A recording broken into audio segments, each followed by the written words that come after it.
We put MI on stage the first time. We put Nice on stage the first time. Build the Future was like, how is my entire legacy? Now Buhari. Chude Jideonwo grew up as the only child of his parents in Surulere.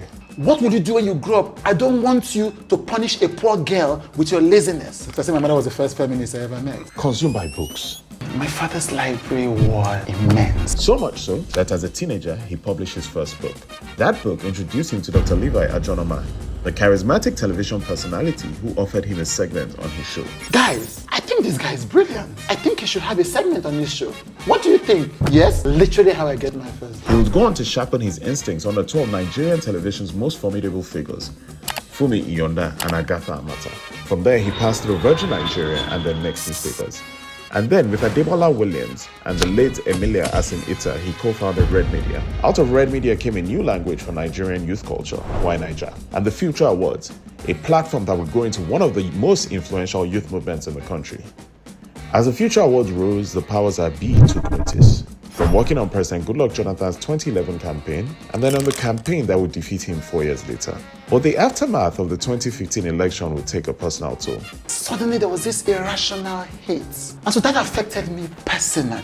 Disillusioned with President Buhari's inertia, the ensuing public backlash pushed Chude into a period of depression. I was training for 3 days on Twitter, which is never a good thing. Out of that darkness came clarity, and eventually a book, How Depression Saved My Life. After exiting Red Media, Chude began again, this time on his own terms. He founded Joy Inc. and WithChude, building a new kind of journalism with emotion and vulnerability at its core. This is a story about ambition, influence, collapse, and reinvention, about turning personal pain into purpose. This is the story of how Chude Jideonwo became an overnight success. Hi, welcome to another episode of Overnight Success. My name is YNaija, and today I am joined by Chude Jideonwo, journalist, interviewer par excellence, media entrepreneur, and what else? What else? An enjoyer of life. Okay, and an enjoyer of life. Thank you for joining us Good today. to see you. I'm a fan of this show. I'm a fan of CC, as you know, so it's great to do this. This one is for my mom. Yes. I was so chuffed. You know, when you told me about your mom, I loved it. I was so happy. Yes. Yeah. So okay, when we do these interviews, I usually start by asking a small question. Pick one. Right. A year in prison. A what? A year in prison. Okay. Or a year at war. Or a year at war. Yes. I think I'll choose war. Why? Because war is, I'm alive in war. I'm part of life in a meaningful way. Prison, I'm not. Okay. You know, I'd rather be shot at the war front. Fair enough. Yeah, like that carries something. Yeah. Okay, so I think one of the first things I want to look at with you is the fact that you attended Mayflower. And I think one thing I want to understand is, for those who don't know, Mayflower is a school in Ikenne that was founded by the great Taisholari. Yes. And when you went to that school, were you aware of the lore of Taisholari? And what did that do for you? No, I was not aware. If I was aware, I wouldn't have gone. Fair enough. Because I was not. I didn't know who Taisholari was. It wasn't part of this wasn't part of my life. And I wouldn't, because Mayflower is, so it's when you ask the question, it occurred to me that I've undersold the impact that Mayflower has on my life. It's one of the most important things that ever happened to me. And I wonder, I think nobody has asked me. So, nobody, actually. You know, Mayflower's motto is Atawalara, self-reliance. Yeah? And before I went to Mayflower, I had no self-reliance.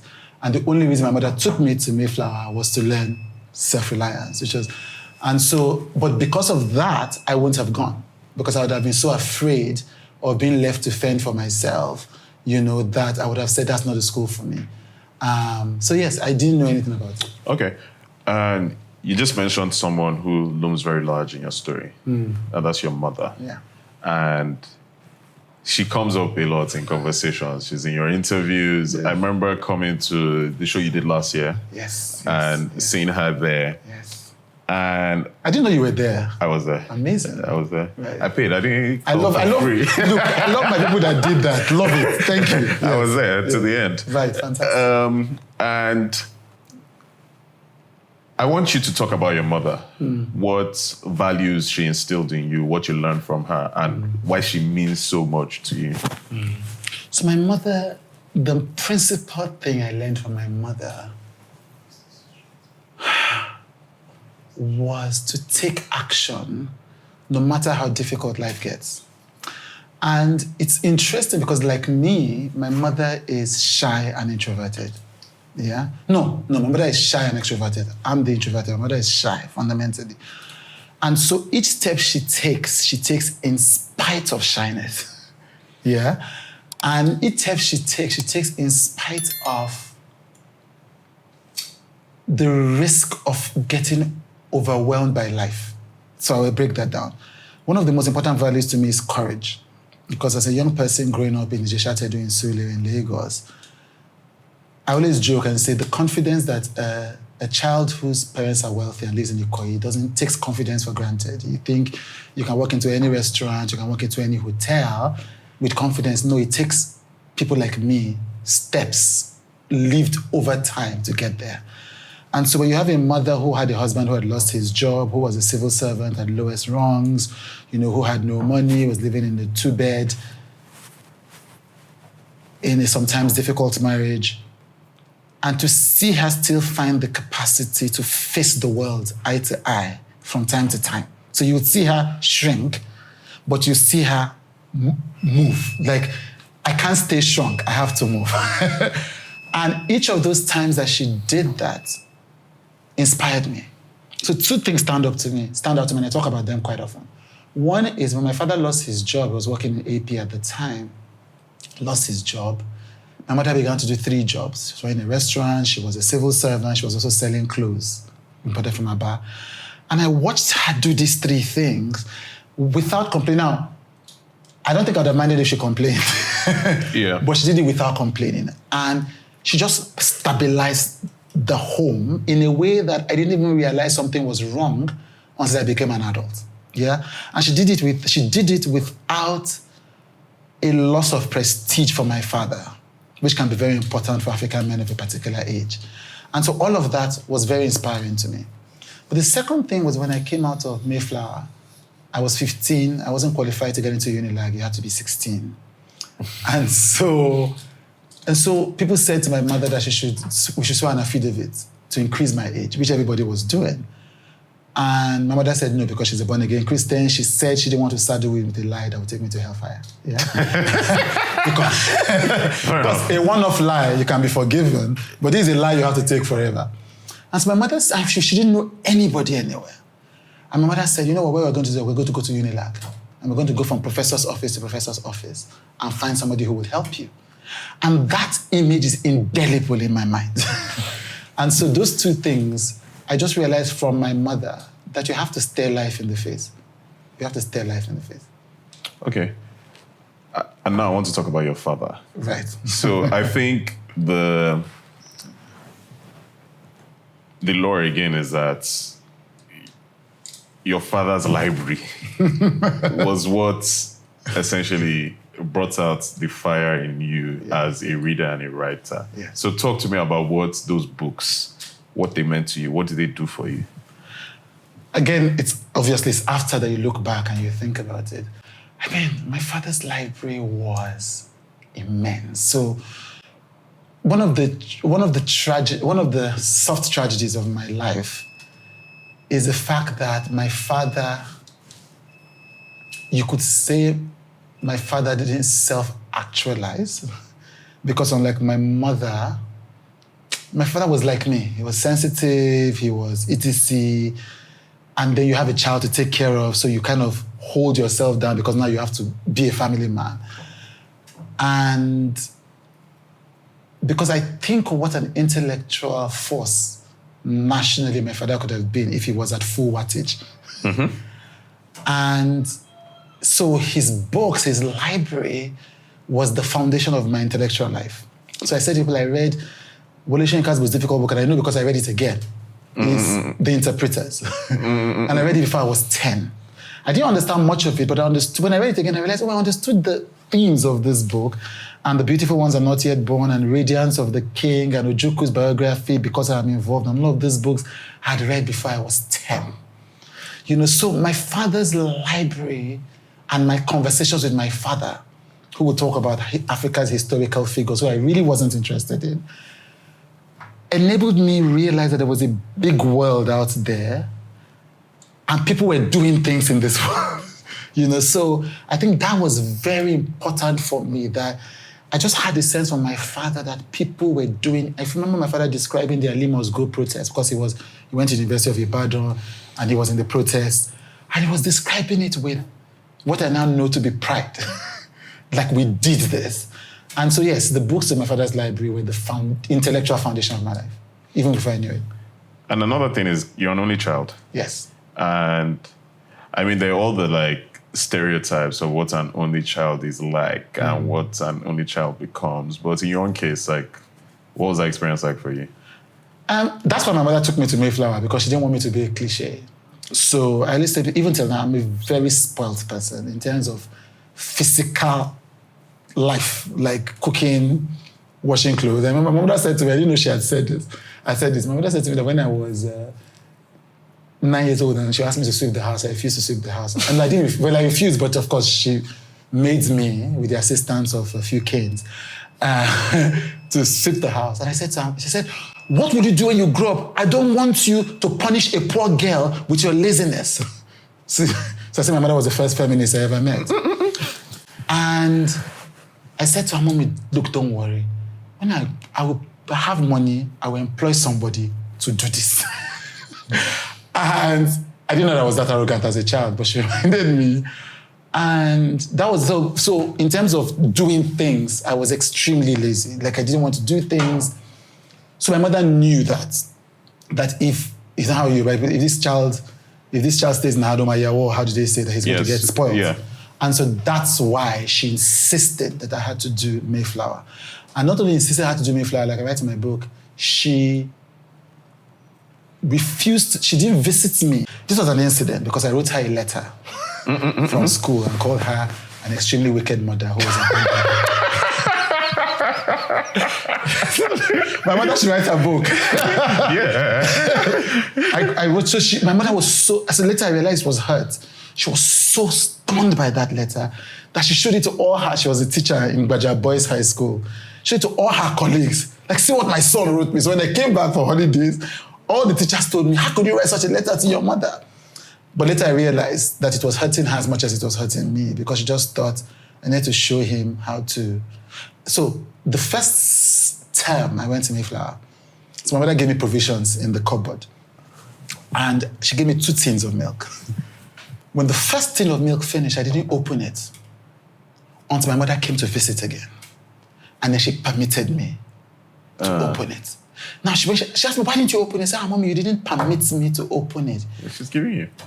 She said, that's why you have to come to Mayflower. So before Mayflower, I wasn't spoiled because my mother kept forcing me to do things, but I had no I was not able to do things for myself. Neither did I know that I could do things for myself or that I should. And she tried, but I didn't understand until she left me in the desert. Okay. And another... So I think over the course of your life, there are a bunch of what philosophically and in faith terms in Nigeria we'll call helpers. Yes. So people who put you on. Yes. And the first person to put you on was Dr. Levi Ajuonoma, who is Dijowi's father, and I remember watching him on TV, just this booming figure who was on TV. Booming is the word. Yeah, it was a booming figure who was on TV, but then he had a job doing corporate comms at NNPC and things like that. Yes. And I want you to talk to me about that. Dr. Levi, first and foremost, I'm deeply grateful to Dr. Levi.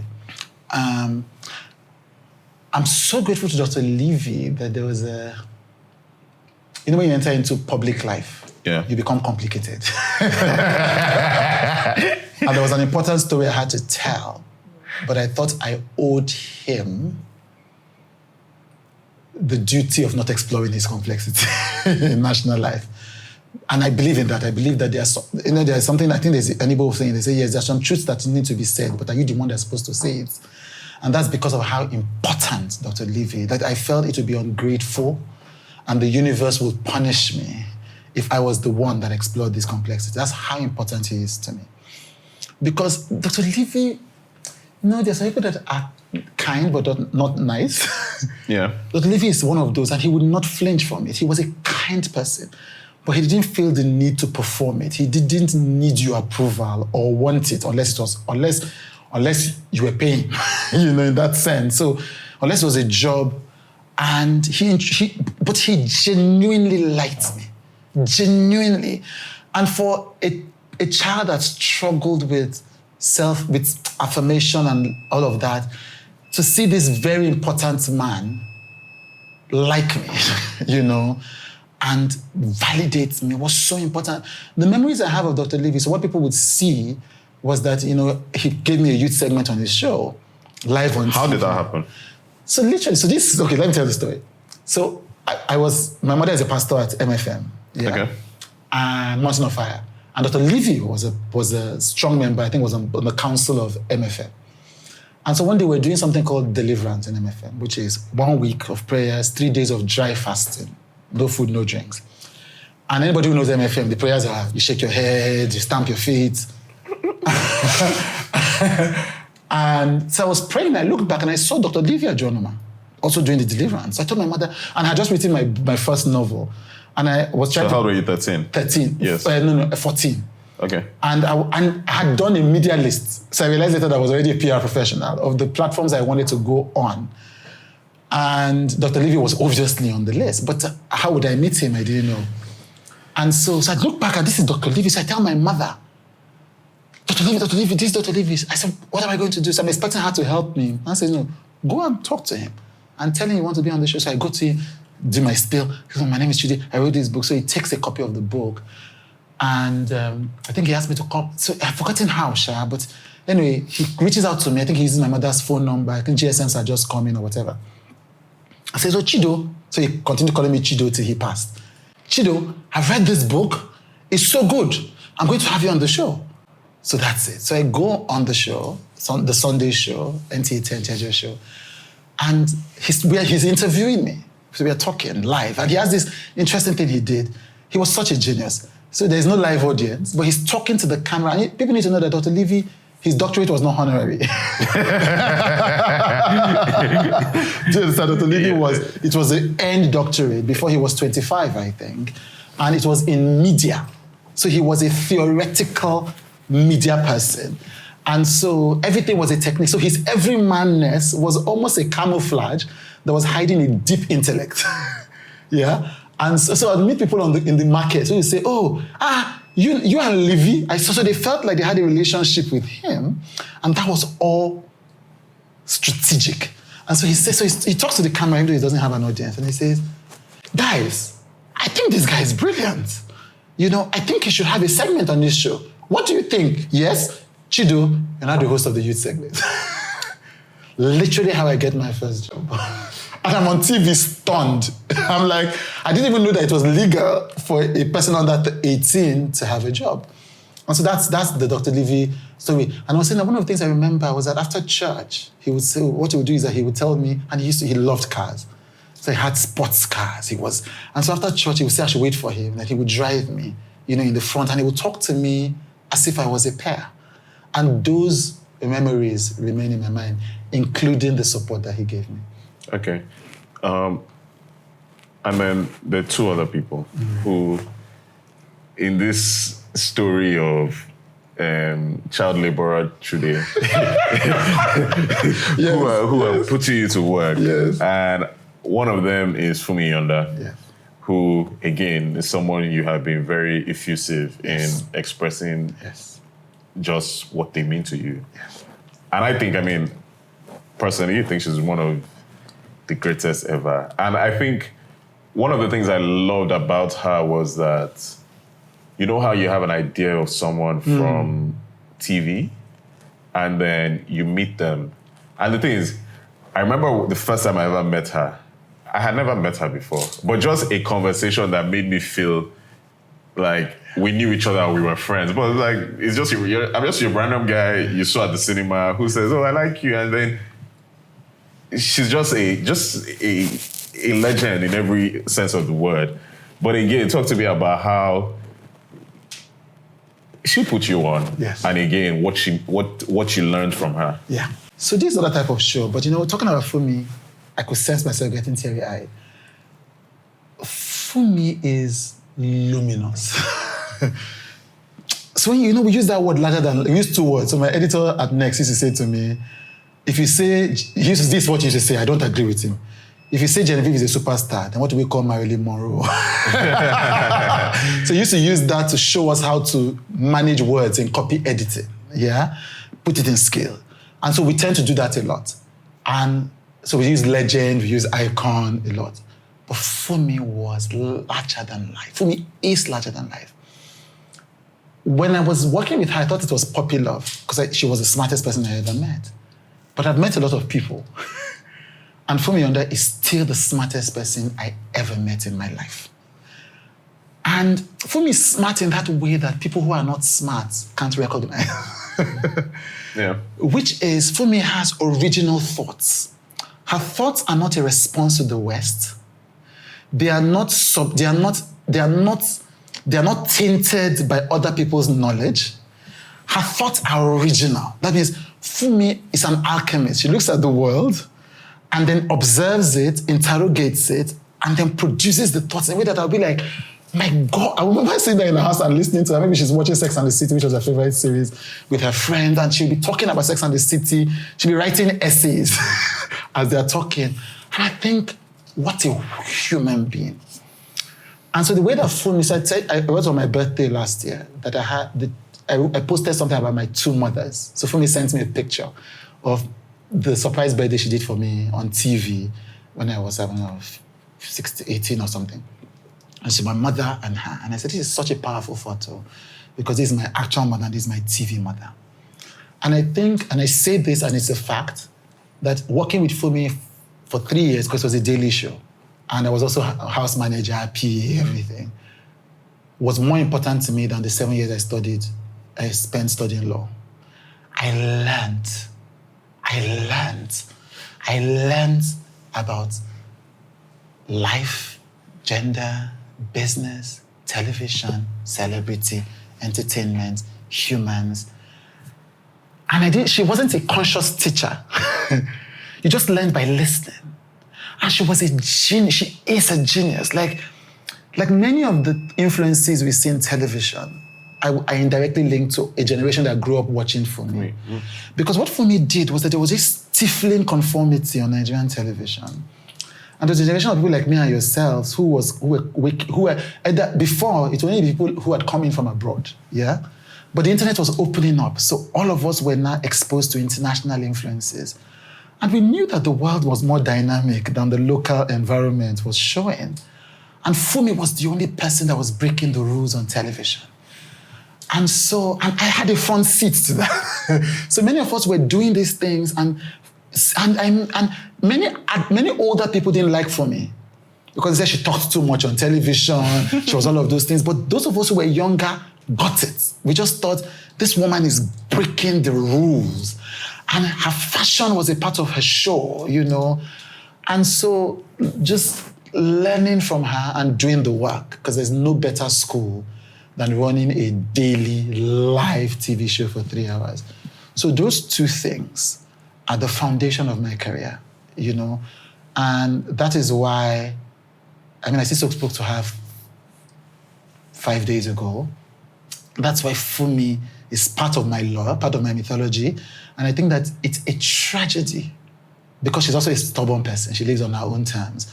But it's a tragedy that Nigeria didn't change so much that Nigeria has accepted, and there's still time, her genius on its own terms, because there's a loss in the culture that she's not constantly present. I agree. But the thing is now, I'm just thinking, it's like someone like that, what does it take to bring them back? Like, what does it take for them to re-engage? But again, that's a personal choice, I guess. Yes, exactly. Because I don't think there's any amount of money or any amount of this and that you will sell them that will make them do it. Yeah. Okay. And then another person is Agatha Amata. Yes. So again, talk to me about that experience. What were you? You're producing her show. I was a production manager. Okay, yeah. Unpaid. But it was fun.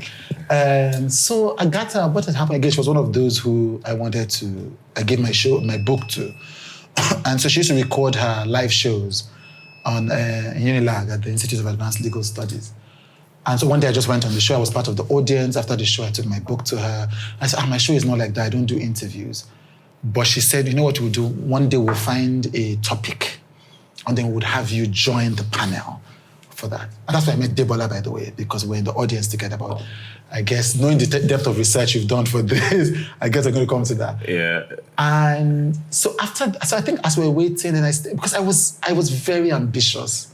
I was very ambitious. So I forget the exact circumstances, but I know at some point, she realized that this girl can do more. And so she began to invite me onto projects in the Surulere office.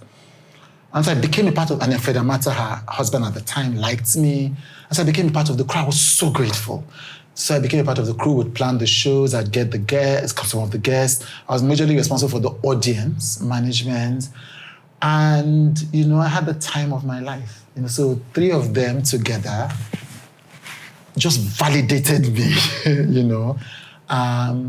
in a way that, I think that everything that I've done in television, obviously, comes from the trifecta or triumvirate or trio of Agatha, Funmi. And they were different. So Agatha was very every woman. Even till now, like, Agatha was very... So, Levi Ajuonoma, I would call him Dr. Levi. Funmi Iyanda, I would call her Auntie Funmi. Agatha, I would call her Agatha. So that was the quality of the relationship I had with. Okay. And then, so one thing that kind of stood out to me, and I think even it still kind of stands out to me, is how you have made a conscious effort to mark things with your age. So I'm thinking of, obviously, you doing your first job or starting work at like 14. I'm thinking of you writing your first book at what, 13? 13, yes. And even to the point, like last year, you turned 40. Yeah. And I remember seeing, it's like, I turned 40, is this number of years of working in a partnership? Is this number of years working in journalism? And I think so, to me, that says something. That's like, the way I think about it is that's a young man in a hurry. Like, so someone who is trying to do all these things, but is trying to prove to the world that I did it, I was the youngest person to do it. And so I guess what I'm trying to understand is what's the driver of that? Where does that come from? I don't know. But you are right. Now that you say it, I spent last year, I've always said that I don't care about legacy. But last year I realized that I think you're fooling yourself, Chude. I think you do, but just not in the way that people think of it. I do, and you've been on that list like 4 times. I think I was very grateful last year when you were not on the list. I'm like, before people would think that maybe me and you are friends, that's why you are in my list every year. So, but people don't know this, but I think calling anybody interesting, is the highest honor that I personally... Should I tell you something funny? Tell me. My name on my brother's phone is most interesting. It's because of the first time I was on that list. Right. It's like, they say you're interesting. So like that. So till this day, like on my brother's phone, my name is most interesting. I love it. But I think the greatest compliment I can pay anybody, even if they don't know it, is say you are interesting. Because I think that my number one desire is to be interested. And I say that when I pass, there are 2 things I want people to say about me. And if you don't say that's fine, I would have left anyway. Is one, that I'm interested, that I lived an interesting life. That I lived a badass life. I actually have the word I mean for it, badass life. Okay. Which I lived life on my terms, no matter what happened. But secondly, that I was that I made people's lives better. But, the second one is easy. That other one is the one that I'm working hard at. And as far as I've done, that's why I said I was very ambitious as a young person. So there are people, I have a personal list I've never shared with the public, of the most interesting Nigerians. And one of my challenges with Nigeria as big men, there are very few interesting Nigerian big men. Even our villains are boring. So you compare Abacha with Mobutu. Never rose to the level of true villainy that in Hollywood scripts writer, do you understand? The sugar daddy. Exactly. We keep getting money every couple years. That's exactly what it is. Our own big men, even the villains just want to make money. But the others like Gaddafi had like world domination motivations. Do you understand? Then even the wealthy ones, I say, that's what, if Elon Musk does a crazy thing, I say, that's if you cannot be eccentric, if you are the first trillionaire, when are you going to be eccentric? We don't have interesting billionaires. We have people that just want to conform. They want to be sugar daddy. They want to show off their money. And so I have a list. So there's something about the Nigerian society that stifles non-conformity. And so when I see people who stand out, like Fela, like Taishulari, like Ken Saro-Wiwa, like MKO Abiola, like Kudirat Abiola, when I find those people, I hold on to them like North Stars. And they are the compass, people like that, especially Fela. They're the compass for which I determine, am I living life on my own terms? Am I living life on my own terms? And so for me, I think that's what that measurement is. It's not, I was saying to myself that I was saying to someone, I said, I'm a strategist, I have a PR company. Mm-hmm. And I'm like, if I was thinking on a strategic level, how to move fast in Nigeria, the two books I probably write are a business book, which I have the bona fides to write, mm-hmm. or a governance book. I don't want to start a faith book. Or a faith book, exactly. But that will not be living life on my terms. That will be living life because I want to be like every other Nigerian. And I'm like, so sometimes when I see people say, how depression saved my life, they will say, oh, sorry about the depression.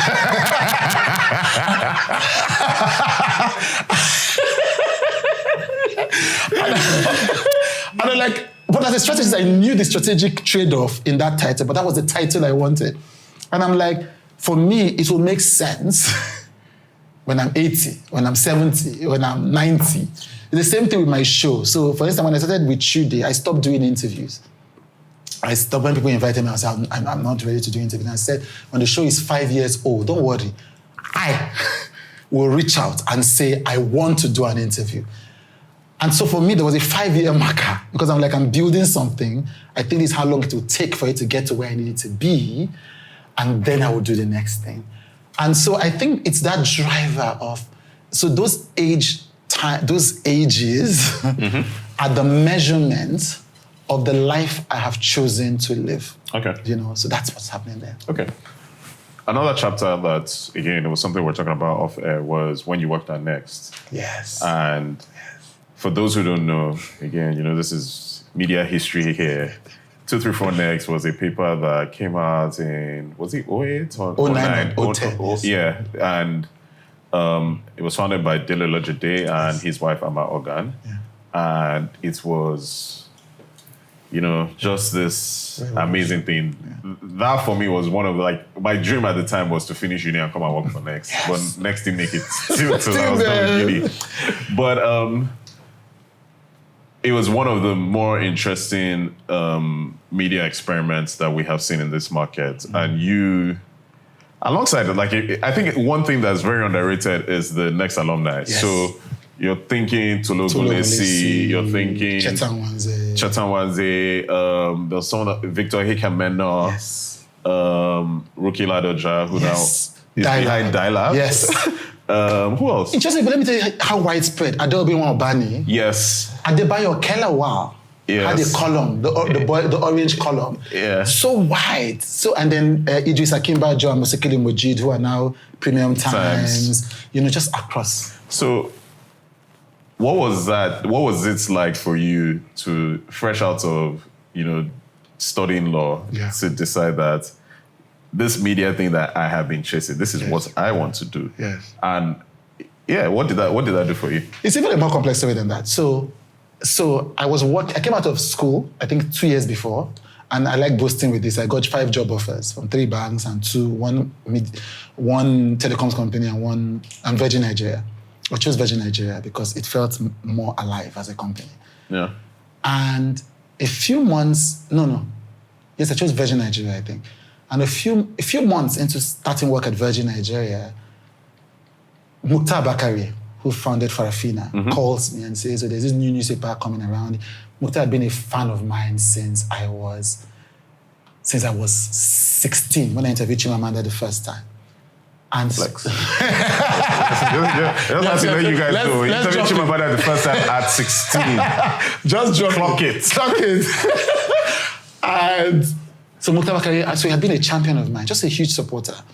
And so he said, there is a newspaper coming to town. I told Debola Williams, I didn't know who Debola Williams was at the time, that you have to work in a newspaper. And so I'm going to give you, it's not a biggest, nobody cares, but I'm going to tell you an exclusive for those who care about media history. And so Debola Williams called me to his, so I had a meeting with Mukhtar and Debola Williams. And I asked, because then I was something of, I like to think of myself as toast of the media at the time. Because writing for True Love, Made Africa, Guardian Life, all of those. So kind of was bubbling as a young man. And then I asked questions about, and I could see that. I always joke that Amalgam is badass, is my woman. Debola, I think this formed the foundation of the relationship we eventually had. So I said to him in the meeting, so he finished talking about the newspaper and I knew it was going to fail. I knew. So I said it. Then I didn't have sense. So I said, sir, I don't see this newspaper succeeding. How are you going to make it succeed? And I loved it. And Debola is very interesting because he's badass as well. So he said to me, young man.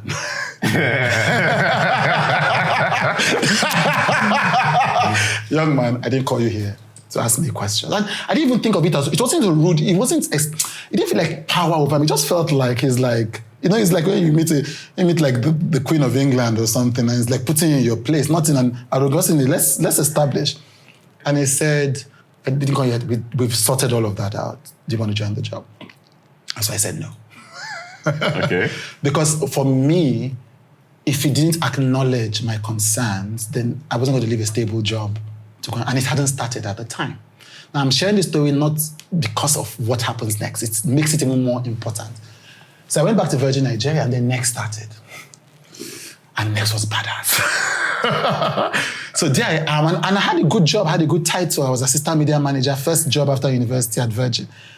And all these guys, Tolu Gulesi, all these people were doing badass work. Molara Wood, Tony Khan had left his job at, I think, Visaphone to go there. And I'm like, is this how I'm going to be at Virgin Nigeria? And people are living my life in Next. So I reached out back to Debola Williams. And he said no. That's probably honest it is. I love it. And he said no. So I left it. And this is how I got the job eventually. But I wanted to work for Next. I think I began to contribute. I don't know. I forget. So one day I saw plagiarism in the paper. Yeah. It wasn't plagiarism intentionally. It was, those of us that entered into media in Nigeria before people like Next, we didn't really know what the rules are. You used to have entire magazines that would just copy things and put. They didn't know it was wrong. They would just put under it called from. Yes. And so I think that's what this person did. This person turned out to be a great friend of mine. And I told Debola Williams, I said, I just saw this in Next newspapers. And the first job they had offered me was the editor of the entertainment magazine called X2. Yeah, I remember that. Also, the second reason I didn't even want it was that he wanted to give me the job of assistant editor. And I was arrogant and I thought I should be editor. So also I'm like, this paper not going to even do well in the first place. You can't give me assistant editor. So that was my arrogance at the time. And so I just sent it to Debola Williams I wasn't making any expectation. Just like I saw this and Next is too important to the culture for these errors. He was so impressed. So he called me for a meeting. And they called me and called Kadiria Ahmed, who was the managing editor at the time, into a meeting. Fast forward, within 2 weeks, I got a job offer. You had to be a copy editor. Now, at the time, Next was already in crisis.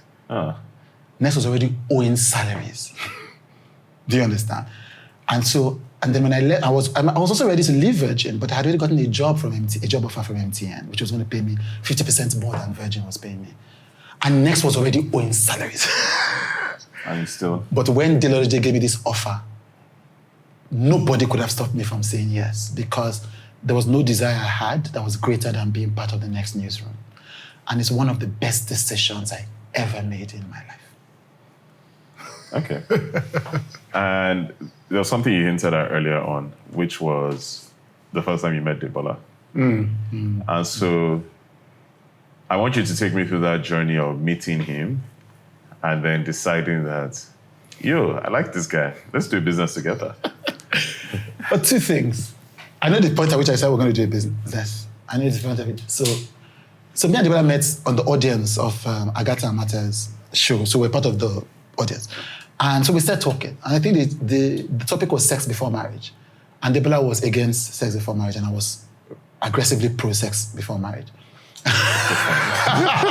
Funny, because people would think it was the opposite. Yeah. I'd been a rebel, and so we're arguing it, And I just thought this was very interesting. And I think he decided I was going to be his friend, because I was introverted, he was extroverted, and I think we switched, we exchanged numbers, and we just kept in touch. And then he was already doing interesting things with his partner at the time, Emilia. I was doing Sons and Dots. She's the one that's passed away now? Yes, she's one that's of best memory. Yeah. And one of the bravest people I ever knew in my life. And so Debola and Emilia had a show on NT already called You Talk. They had a business called B&E, Bola and Emilia. I was doing a column for This Day called Sons and Daughters. And another one called... Sons and Daughters, you were profiling rich kids. Rich kids. What they call Nepo babies. Yes. That's why I interviewed Chude Jideonwo for the first time. Yes. Someone find that a big. And so we kept in touch. And they were doing their business, so we started exploring whether we're going to work together. And we're not yet decided, but I know the time I decided I was going to do that, Debola was an important business partner. We went for a stage play at Glover Hall in Lagos Island. And we didn't have money. And so I think I had a ticket, and Emilia, I had only 2 tickets, so I gave it to myself and Emilia. And so Debola said he was going to join. I'm like, how are you going to come? He says, don't worry. I said, how are you going to get it with that money? He says, don't worry. You guys, no, he said 2 of us should go in since we had tickets. He would join us. And so we're sitting down in the hall, and suddenly somebody sidles up to me. It's Debola. How did you get in? Well, I talked to the girl at the gate. I don't understand. You talked to the girl at the gate. He's like, that's not. I told you I was going to get in. No problem. It wasn't a big deal for him. Yeah, that also tells you he had done it 20 million times before. I'm telling you, I'm thinking, now that is a gift. Now the gift, because I'm a shy person, the gift of talking to anybody, anywhere, without any fear. I thought that's the missing piece in my life. And so we're going to start a business together. So literally, that's why I made that decision that, we had already been thinking about it, but then I decided that anybody who can do this, I need in my life. Maybe he was also doing that to impress you. It's also possible. It's also possible. But that was it. And then we ended up saying, Funmi Iyanda turned 33. And she had done all these surprise birthdays for all of us. And I wanted to surprise her. And we surprised her. It was amazing. Because we had a backstory in the morning before that show. So that day, I don't know if I'm putting her on blast. I don't think so. I think she will like it because it just shows her humanity. That day, she had finished on live TV, no cake, no nothing. None of us had sent a happy birthday message. So she came and said, Chude, what have I done in this life? And you cannot wish me a happy birthday. I said, I'm sorry, Auntie Me. I forgot. It's a lie. We already Star Plus was performing, T.Y. Bello was performing. We already got in something at La Campagne Tropicana, in Danny Jones. We were surprised. And the people who helped me plan that birthday were Debola and Emilia.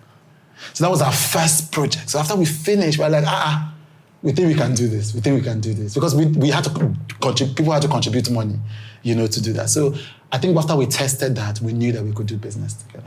Okay, and the business you guys would build would be Red Media, yes, which has or had, I mean, you can correct me, had under it YNaija, Yes. Statecraft, Yes. and Future Awards. Future Awards, yes. And I would say, I think, obviously, all those things were important for different reasons.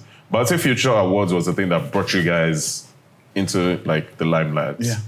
And so I want you to talk about the idea behind it, why you guys felt it was important to do that, and then also the brutality of the beginning. Because I've heard that you guys saw Shaggy. We saw Shaggy. Oh my goodness. We saw Shaggy until 4 years of that award. So, the Future Awards was our version of my most interesting list. Okay. And this is what was happening. So young people now, I like being old. I'm one of those people that talk about Gen Z in a fun way, just like needling, because I like the ages that I have gotten, you know. And I'm like, people can't understand what Nigeria was in 1999. And I get into trouble when I say this. I say none of our democratic regimes have been as bad as the military regimes. And I say that economically, and that is debatable, but I also say that culturally, which I don't think is debatable. Yeah. And so by 2000, there was suddenly an explosion of young people doing things that didn't exist before. Between 2000 and 2004 was when Oluchi won Face of Africa, was when Agbani was Miss World, was when Ndidi Nwuneli came back and founded Leap Africa, was when Tara Drotoye, between 1999, formed the House of Tara, was when Chimamanda was longlisted for the first Orange Prize. I can list all the things that happened. Was when I think Dibanya and Najazi just around that time. Yes, exactly. Was when, so if I'm doing all those boasts, I'm like, I interviewed Iyanda the first time at the age of 18. So it's all those years, I'll let you know, because people forget if we don't say it. And all these things happened. Two-Face won his first Mobo Awards, I think. So many things happened in those years that had never happened before. Ike Osakiodwa became a radio god. Dare was on Cool FM. And then became a recording artist. Yes, and all of that. And so me and Debola and Emilia were excited by young people like us, excited. And we thought to ourselves, and this is what we used to say then, that we don't want a time to come in Nigeria's history where we talk about this as something that used to happen. We used to say the way that we used to say Coke is 10 kobo. And we thought there has to be a deliberate system that perpetuates this behavior. And we thought, what's the best way to do that? We said, let's make it cool for young people to do big things, yeah? I thought, what's the best way to do that? Should we do an interview series? Should we do a TV show celebrating them? We said, no, let's do something big, an award. Because an award would pull TV, pull print, pull online, because Bella Naija 2 was formed in the time, and YNaija was formed in the time. And that's how we came up. We just wanted to celebrate the most exciting young people around. And that's why we ended at 31. Because at that time we thought, after 31 is no longer exciting, but 31 you should already have figured out your life. But at 31, I disagree with that now, but then that was the idea. And so so we went to celebrate them. And that's how we formed the Future Awards. That was the principal thing. And we wanted it to be as big so that everybody across Nigeria would celebrate these people along with us. So that's how the Future Awards, that was the first idea, that big idea that we came to. Of course, to do it now was now war. I remember one time Obi Asika, who is now a National Council of Arts, sat down in his office with us because I worked with Storm for a while. Yeah. And said, why are you not getting sponsored? He couldn't understand. He said, and I like the way Obi talks, like the IP is big. Yeah. It's funny because he went viral like a couple, recently, maybe the last week or two. Right. And it was something like that where he was talking about the size of the Nigerian music industry and how you're good. And I mean, he's been consistent about it. He's been consistent. Look, Obi is consistent. And I love listening to him. I just sit down and listen. He can talk for hours. And so he said Storm would help us market the Future Award, and we still didn't get sponsorship. Because what was happening was that, it's like when I talk about culture, I still talk about culture now, and I'm stubborn. People don't understand what I mean. First of all, most people think it's a Telugu dance. And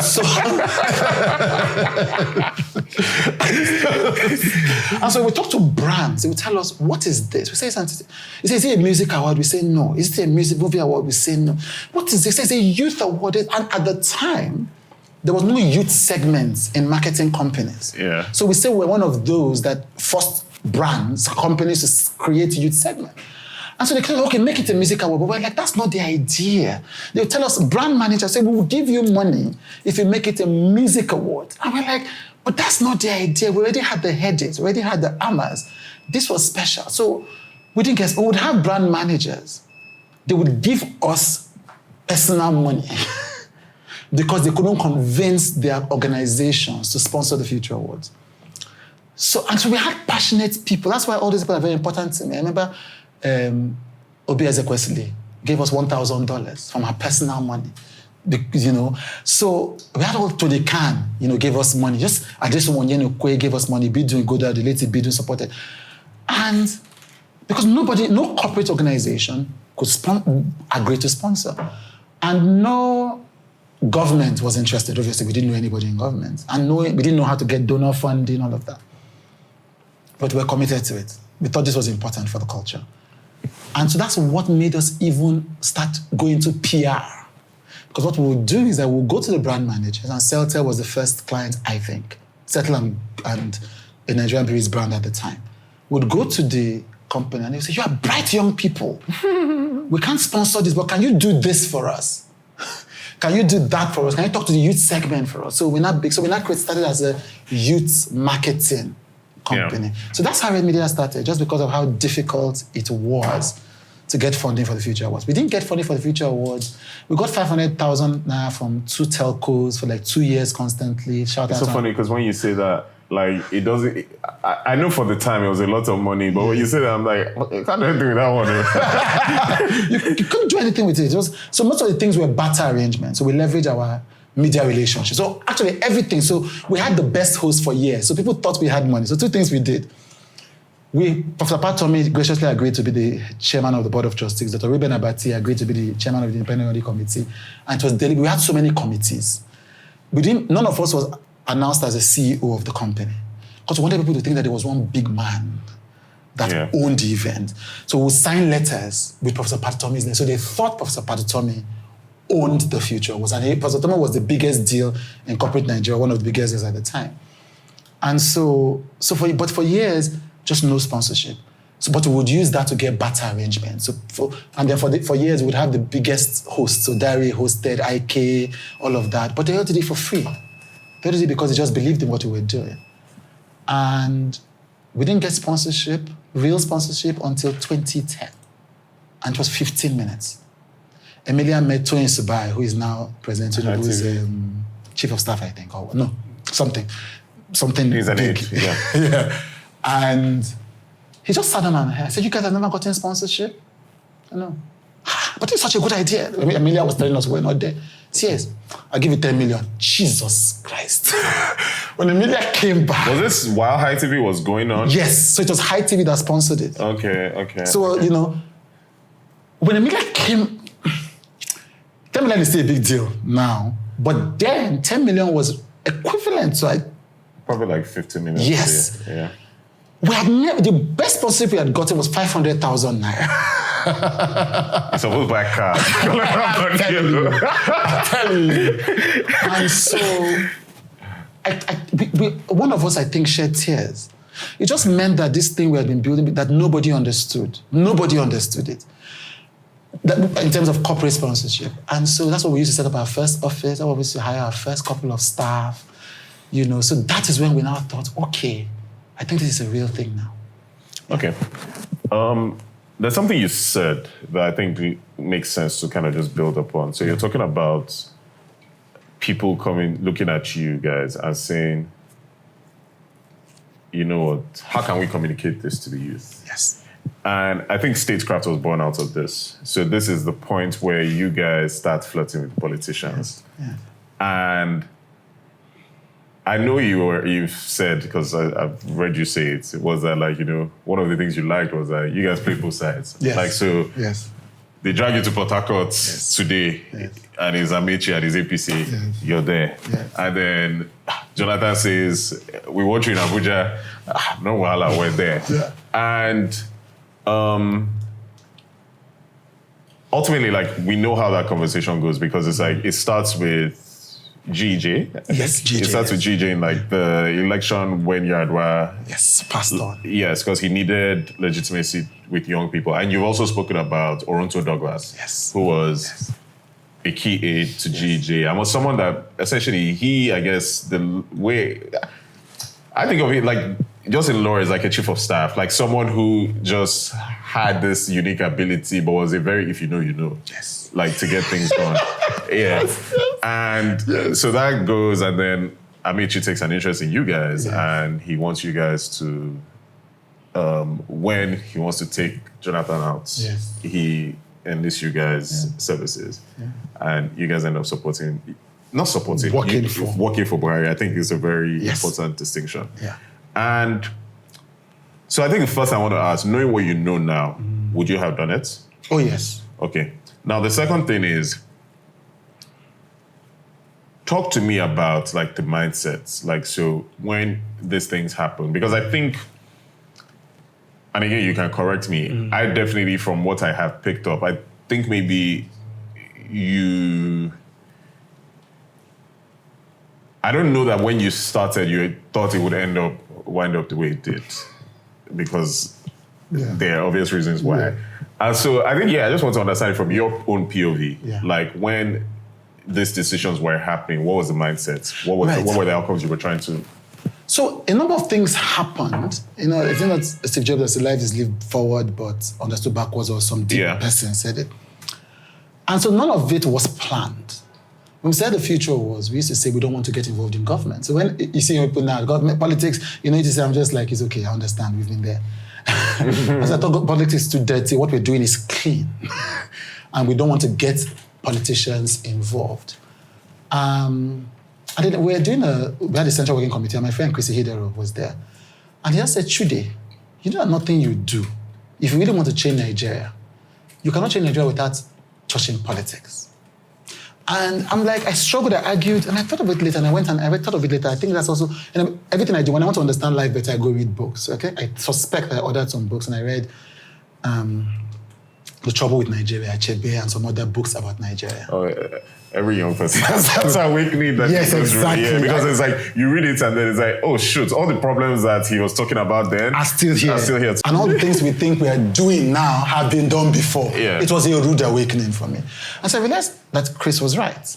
So we stopped that. So we now start thinking. So it's, somebody plants a seed in your mind. And so we now introduce something called the Future Awards, the Pre-Awards Conference. Okay. Yeah. Which I think this was 2008, 2009.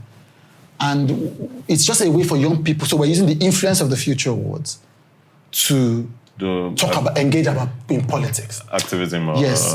But no politicians were involved, just us talking.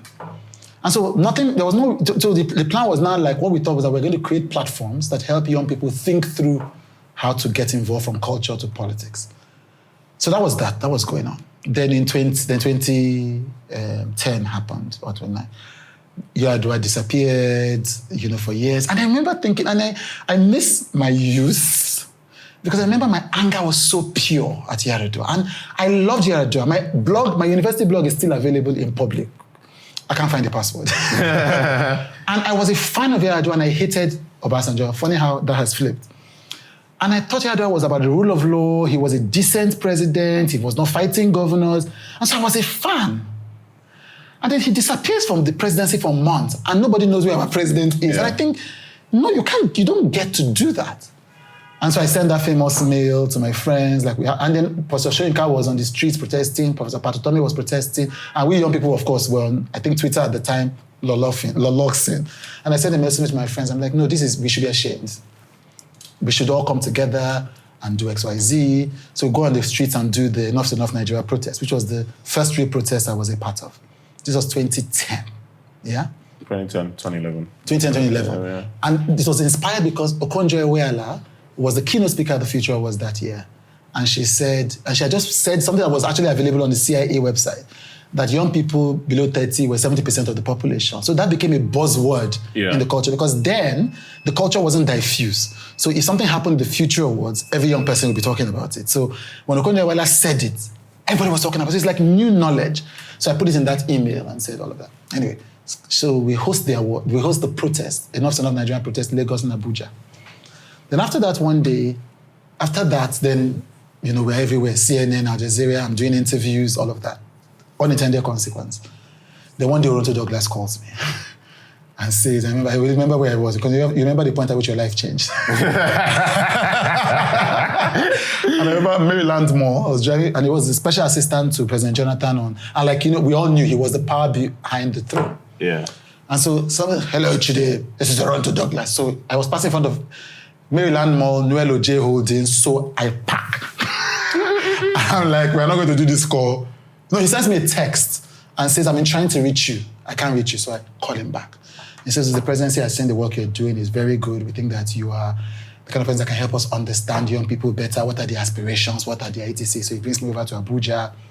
So we have these conversations. And he was an intellectual. So we had very great conversations, tried to get me into government. I'm like, no, that's not. Then I still thought government is dirty. We are the revolutionaries coming to change things. And so then he tells, so I said, no, I can't join government. What I can do is so we created a platform. We created a think tank, then developed a roadmap, a 20-year roadmap for government engagement of young people and bringing young people into politics. So we delivered that. They were happy with that, said we're going to start professionalizing it. Anyway, I think they also had their own plans. And they just thought this immature young person will get there slowly. Yeah. And so when they call and say, oh, do you do political communication? I said, we do all kinds of communication. So it's okay, great. We want you to do the youth communication for this campaign. And I said, well, that is not the future. They want us to do something with the Future Awards. I said, no, that's not the Future Awards is a non-partisan platform. Let's not taint it. Let's not taint it. But Red Media works for all clients. And so he said, that's fine. So come and do that. So we did the youth communication. Now, I personally liked Jonathan, but he wasn't my choice for the presidency. So it was a professional job. It was but I still didn't think that I don't think he was bad for the Republic. I just thought, not my number one choice, not the person I'm going to vote for, but this is a job, this is a professional job, we did it. So we did that, we didn't talk about it because there was no political candidate we've ever worked for has ever said, talk about this, speak about it. So, and when we did something, usually you don't sign a contract, we say we're a professional organization, we're not political jobbers. It's an engagement, it has terms, all of that. So that's how we did the Jonathan campaign. And then all of that. Anyway, so fast forward, so we did that. So people in power knew that we did this work. Yeah. And it was exciting work. Political campaigns are one of the most exciting jobs you can do as a communication person. And then I guess when we talk about Buhari as well, how it or we can stop there. If you don't want to, I don't want to do anything you're not comfortable. No, it's fine because I'm saying that's how Statecraft was born. So we now thought, okay, because of the nature of political communication, I think we decided we should spin this away from Red Media into its own dedicated company with its own dedicated staff. Also, the way politics works in most parts of the world is, unlike corporate job where you are paid a monthly retainer, politics there's a lot of financial free cash flow. Yeah. So we thought if it is a dedicated company, then we can go and pitch for jobs dedicatedly without tying the revenues of Red Media, the PR company, to it. Yeah. And so that's how that company formed. So, but what had happened, what we didn't know, which is how life is, you learn as you go, is that there's no, in politics anywhere in the world, especially in Nigeria, the lines are not as clean as signing a contract. Yeah. So once somebody knows that you worked for this candidate, they don't care you did it as a private job, and also because we were also we had personal brands. Yeah. Most PR agencies, founders don't have personal brands. I think that was, in your case, that was the first. That was the challenge, Yeah. yes. That was because the thing is, because you were known or you were as popular as your brand yes. individually, yes. like when you do not conform to what that personal brand is, then yeah, it's a problem. Exactly. So we're struggling to separate personal brand from service brand, but that wasn't realistic. We learned that on the job. Yeah. So that's what happened. So once that began to happen, then people began to, you're in this camp, you're in this camp. Like, we're in anybody's camp. The Future was non-partisan. And so by the time this thing happened, so we're close to Amechi because he had come, we had something called Nigeria Symposium for Young and Emerging Leaders. Incredible platform. So we had Amechi and others there. And I remember coming to an event he did. I don't remember what it was. Muson Center. It wasn't Muson Center. Okay. It was, you guys were honoring people in media. Oh, yes, that was the Because I Red think- Summit 2015. I think I was my dad's +1. That's, Oh, right. And I remember him talking, he's like, these guys got Buhari to wear a suit. Yes. And, okay. It was really And the Red Summit was like our crowning glory because, always was like, Red Summit were at our peak of our power. We had just finished the Buhari campaign. There was all these governors, all these MDs, all of that. Peak of social power. And so that happened. But we were insistent that we were not politically affiliated because we weren't. And this was pre-2015. And so when that whole thing happened, so we didn't know, Amechi was in PDP, was close to Jonathan. Yeah. So as far as we're concerned, they were buddies. So we had become very close to Governor Amechi because he loved young people. He wanted to host the Future Awards. He came for the summit in Lagos. So he said, I'll come and do this conversation. Let Port Harcourt young people wake up. And then Kade Fayemi hosted it in Ekiti State. And then Okonjo-Iweala was Minister of Finance. And she was also a fan. Okonjo-Iweala is my auntie. Okay. But she didn't know that. We met through work because I interviewed her son for Sons and Daughters. Okay. And then she now realized, and she now reached out to me, said she wanted to praise me. She told her PA, wanted to talk to my special assistant. So she became a friend. But she came back as minister. We invited her for the Future Awards. She was a fan. She said, look, she came to the Kitty event. We need to do this on a federal level. That's how, and she was excited. So they were all excited. Do you understand? So she fixes this. The presidency wanted to host the Future Awards. Rivers State government wants to host the Future Awards. And both people are fighting. Yeah. So usually what smart people, if you want a career in politics, do is you pick a side. But we thought this was our perfect opportunity to show that we were not picking a side. Political tightrope, I'm telling you. It was one of the most interesting parts of my life. I can't give details of it. That book, we're still going to write it. Okay. And so what happened was eventually we designed 2 versions of the Future Awards. So we held the Future Awards in Rivers State because they were a title sponsor, essentially. Okay. And we already had it's like when a state is the host city. Yeah. But we're not going to say no to Aso Rock hosting the Future Awards. So we created a special, a super brand called the Future Awards Best of 100 because Nigeria had just turned 100. Okay. Yeah, so we thought, okay, so we're going to look through our nominees list and select the top 100 over the past few years, over the past 10 years or so, and then honor those people. So that's what we did and hosted events in 2... So I think people need to imagine how it was. It's like saying Wiki and Fubara want to host an event. Yeah. And I liked it because as a strategy company and as a brand company, we thought navigating this is like the best kind of crisis. I mean, I'm doing crisis communication for companies. And so it was very exciting work to do at the time. Okay. And the point where it kind of unwinds is that you guys end up working for the Buhari campaign. Yeah. And I mean, I've seen your account again where, as far as you're concerned, you're a hired hand. Mm-hmm. You guys do what you're supposed to do, which is provide communications and strategic support. And the man comes into power. Mm-hmm. And, you guys have high hopes because, again, you were sold dreams. Mm-hmm. And then there's a point where the high hopes are not being met. Mm-hmm. And I think in an interview you said, someone called you and said, this man is not listening to anybody. Yeah, I didn't know like, that well, yes. We've created a monster. Yeah, we sold the people a melon. Mm-hmm. And I think naturally a lot of weight has been placed on you in the sense of this guy's president because of you guys. Yeah. And then now he's not performing, and there's still the weight of you guys sold this guy and he's not performing. And in your case, I think just that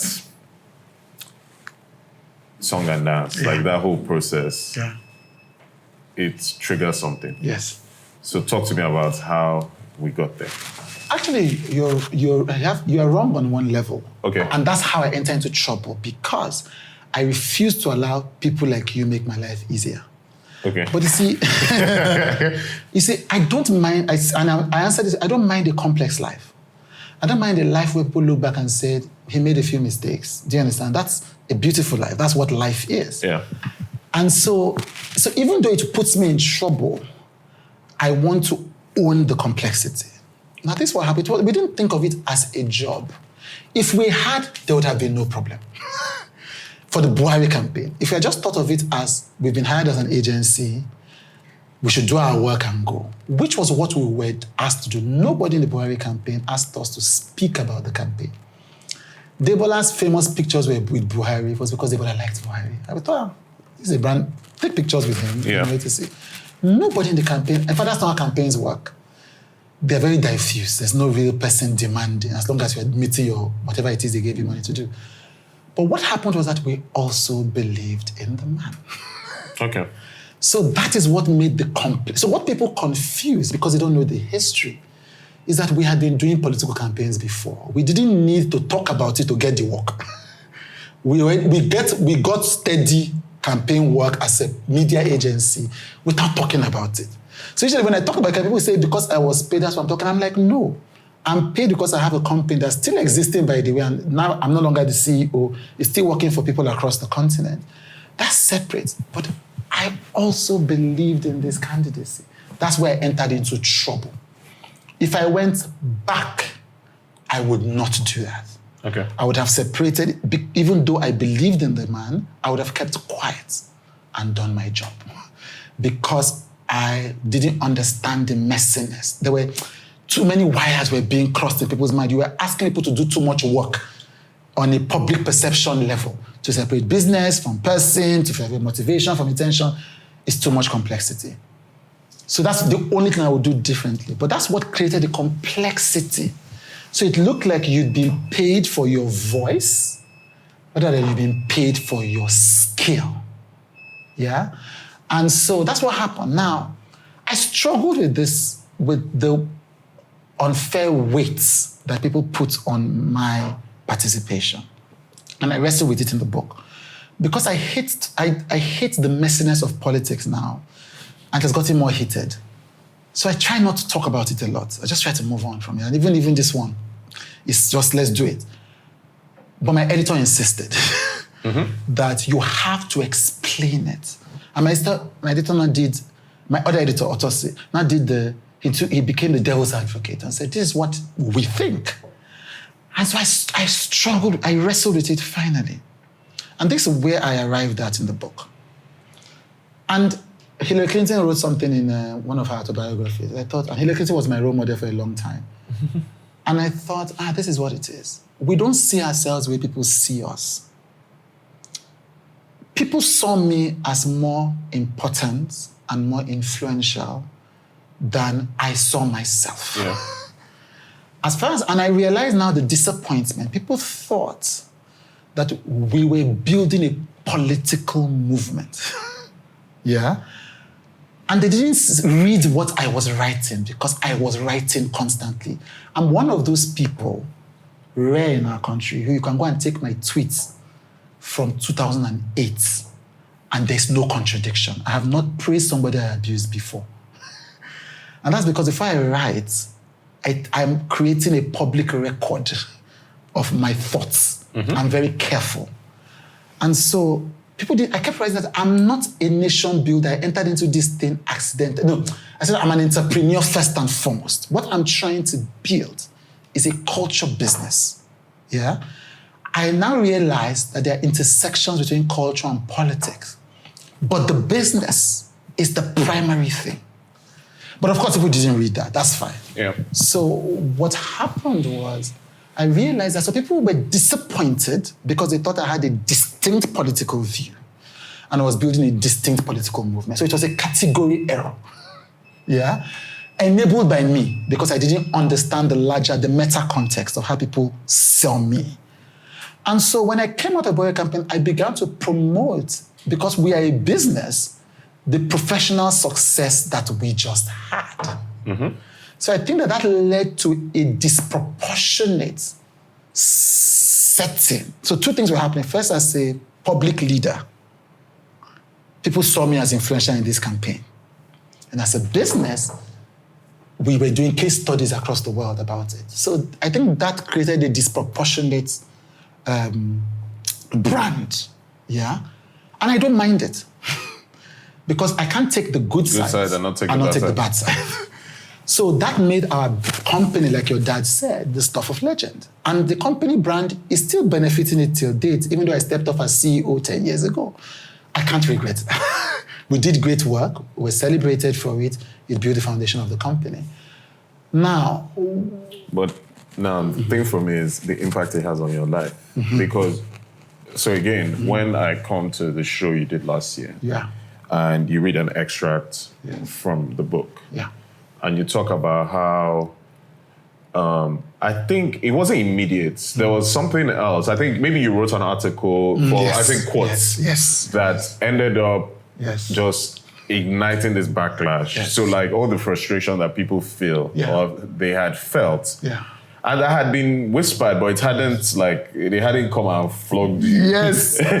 And essentially they come and they're like, yes, we're going to use this to flog you. And you talk about, like, essentially that triggering you entering like a depressive state. Yes. And so I want you to talk about how that depression and what it did to you. So what I don't understand, but generally I don't understand the nature of human hate. I used to tweet them and I don't understand I don't have haters. I don't know what, I used to say that. And I don't understand so this is how it is. I hate hate. Yeah. So when hate comes, I insulate myself from it. Hate is irrational. And I think of myself as a rational person because there's a lot of research about those of us that think that we're irrational are mostly the ones most addicts. So because of that, hate is something so irrational. So I insulate myself. It's why I don't read comments. I can't deal with it. I can deal with criticism. And you tell me that was bad.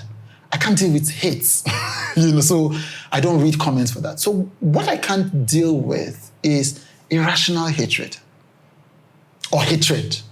And the Buhari campaign unleashed that. I would see people who knew me, people who had praised me the day before because it was a trending topic, begin to attack me. So the Buhari campaign, and I write this in my book, this was one of this is when I say depression saved my life. I was suddenly uncool. So because young people don't have context, they see everything as tainted by association. They just come on Twitter, this man worked for Buhari, therefore he's one of them. And I hated that because I'm a culture person. And then cool was important to me. I wanted young people to see me as, we build the future. I was like, how is my entire legacy? Now Buhari. We did. Like we put MI on stage the first time. We put Nice on stage the first time. I'm like, that is my legacy. This just happened for 2 years. So that was what I couldn't deal with. That suddenly there was this irrational hate. And so that affected me personally. So WithChude, which is my show, was inspired by the fact of that thing that happened that day. So I was training for 3 days on Twitter, which is never a good thing. And I went and Googled on YouTube what to do when people hate you. This is how I felt. And the first thing that came up, one of the first things that came up was Oprah's interview with Brené Brown. And just healed me that morning. And I said, one day I'm going to do a show like this. I didn't even know that it was called Super Soul Sunday, but I said, one day I'm going to do a show like this. So blessings came out of that. But that was what affected me. And because I was CEO, I was worried also about the company's reputation. I shouldn't have worried. What I learned later is that as people are attacking you, they begin to spread the word about your company. The people that are looking for your company's services will now reach out. So what used to happen is that every time we had an incident on Twitter, we'll get a new client. I remember once,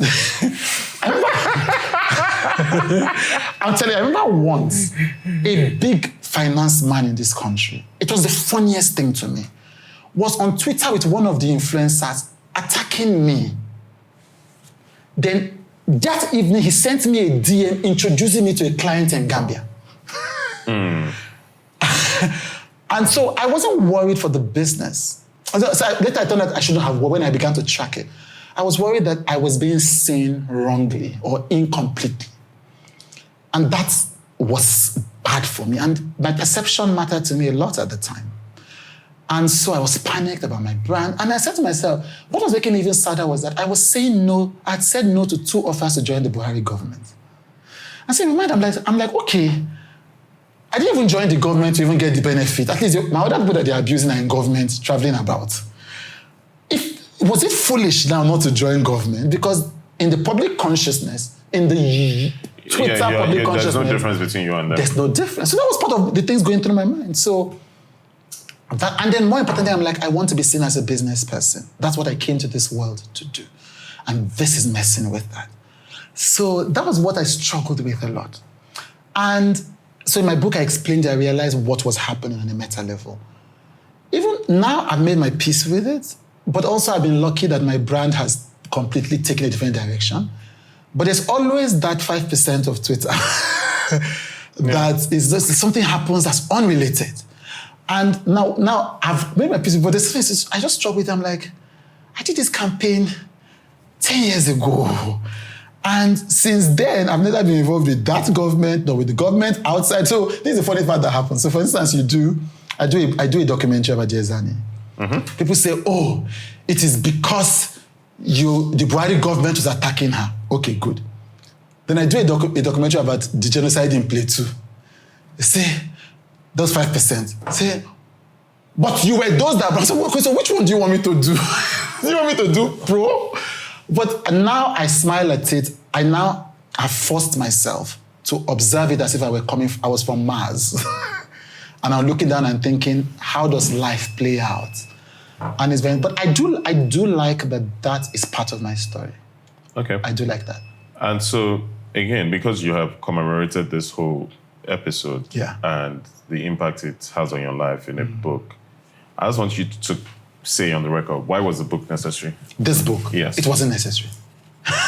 Yeah, but you... So let me tell you what happened. No, this is one of those things where I insist on being a rebel, even though I know what is good for my brand. This book came from spirit. It was, and what I say is you can call it an intuition. Some people will call it God, some people will call it an intuition. God will not be offended if it were indeed God. Yeah. I woke up one morning and I heard, this is the book you will write. How Depression Saved Your Life. How Depression Saved My Life. That's the only reason this book was written. The book I wanted to write was a branding book. The plan I had was, I spent a semester at Yale. I spent a year in America. And I realized that I had come up with a thesis of the fundamental difference between the West, the North and the South. Okay. Why depression was metasizing. Okay. And I'm a progressive, so I'm not bringing progressive ideology, but progressive ideology atomizes individuals and sees them as a sum of their economic parts. Yeah? And can't see people as a sum of their economic parts. And even in the East, people were prizing China and all of that, prizing economic growth over sometimes social cohesion. All of this was creating a situation where Western countries are wealthy and people should be happy, but we're having a depression and suicide crisis. And when I spent time in America, I was going around, I was talking to people, I was creating material for this book, and I said, so it hit me one day, I was giving a speech somewhere, I think in a university, but not Yale. I said, the West is safe. You have safe spaces, but you don't have warm spaces. Mm-hmm. So if you abuse, you can see a therapist. But when you go home, there's nobody at home to hold you in the messy complexity. And I remember talking about restorative justice and said, there's something, in Nigeria, when somebody is abused, they will say, let's keep it within the family. Yeah. Which is not safe because it means that there is no accountability. And it could happen to someone else. However, it's not useless. That cocoon of safety was developed for a reason. Yeah. That emotions heal emotions. Yeah. And so I said, what we needed was for the West to take our warmth, our social bonds, our community, our tendency to forgive, and merge it with its coldness. And what we needed to do was to take the accountability and merge it with our warmth. So this was a thesis I was very excited about. And I wanted to exploit how it affected markets, late-stage capitalism, how it affected faith, how it affected all of these things. So that was the book I wanted to write, to establish my bona fides as a global intellectual. I had started writing it in I left Twitter 2020. I stopped posting. I stopped signing in. So 2021, I started, because of this book, I started writing the book 2021. By March, I got an intuition that this is not the book you should write. You are rushing. You don't have a revelation yet. So I stopped. I'd written I think 2 chapters. So that's what happened. So I didn't know what book I was going to write. I just knew that I wanted to do an event. I wanted to do a media tour I wanted to do WithChude live in 5 years after WithChude. I didn't want to do anything. I wanted to build WithChude. So this was not the book I wanted to write. I hate it. And I'm sure I still hate people below 40 writing their memoirs, which is what I did. I think it's part of this culture of my truth, which I understand, which I'm a part of, but which disadvantages I also understand. Yeah. So I used to say, why is a 40 person under 40 writing their memoirs? Who cares? I also didn't want to be seen as a self-help person, all of which I have become because of this book. So I didn't decide to write the book. I was, as we charismatic Christians say it, I was led to write this book. And when I left Red I left Red because I was led to leave Red. 2016 January, I was working in the morning. I heard it's time to leave Red, all kinds of things. Since 2016, I've been living my life based on being led by my inner voice. Yeah? Which is what I, as a charismatic Christian, call the Holy Spirit. That's what I've been doing. So this book came because I thought the Holy Spirit was saying. Now, later, I now developed a strategic framework to say, okay, we are owning the emotional storytelling category of the media. But that is me trying to justify this unjustifiable decision that I made. That's why the book has come out. Now, having written it, I think it's very important because I realized that I do not know anybody, and I could be wrong. But I try to have a correct, I don't like false humility. This is one of my points of pride. Nobody in the media industry has the breadth of experience that I have with the depths. So it's not that I just flittered with radio. I owned a radio show. I owned a TV show. I owned a magazine, all of those things. But more than that, very few people have the kind of life experience that I have. Credibility in public policy spaces, government spaces, celebrity spaces, intellectual spaces. And so because of that, in a country where we don't reckon with our emotions, where we are all invulnerable, I have the credibility to talk about emotions in any space. And it is time for us to talk about emotions. So when I finished writing, when I started doing the writing, I finished at some point, I thought, okay, I'm uniquely positioned to talk about this. And I knew that I would do it because I've been led to do it. I think that is why the universe, God, wanted me to do this now. Okay. Yeah. We've kept on referencing this platform you built, which is WithChude. Yeah. Which, essentially, to quote you, is like emotional-led storytelling. Yeah. Where you are interviewing anybody and everybody who will speak with you, and you are humanizing them. Yes. They are always coming. They love to cry. They love to. You come with your shekere when they give you this. Yes, Rema. But yes, and so. And I mean, it's a platform I'm fascinated by. Right. But I think one of the reasons I'm fascinated by it is,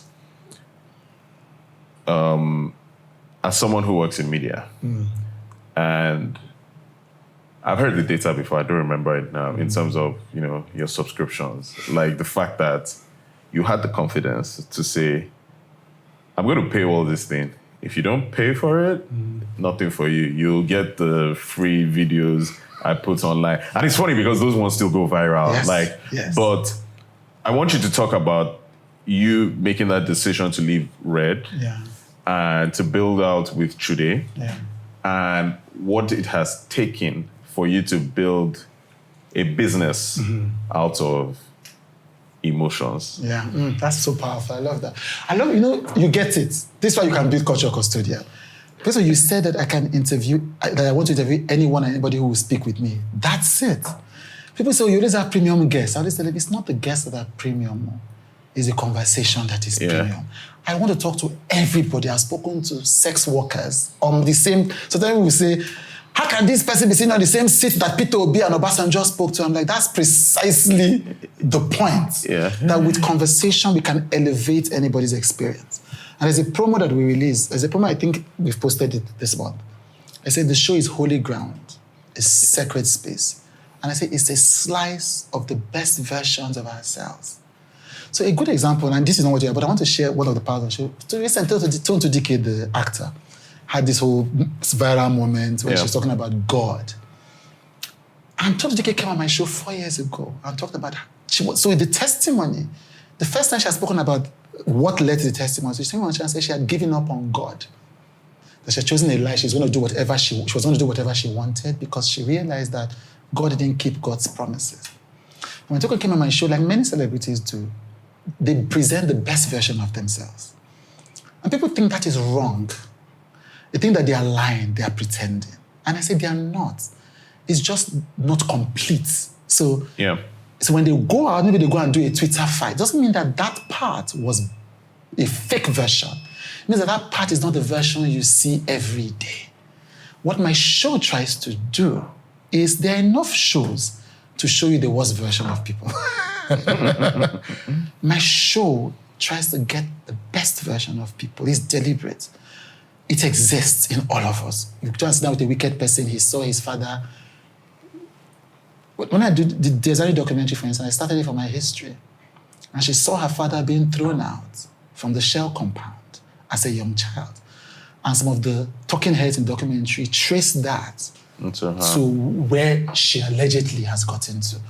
People always have the best versions of themselves. And I am unique, I am talented in finding that best version of people's selves. So that's what the show, and the best version of ourselves is often emotional.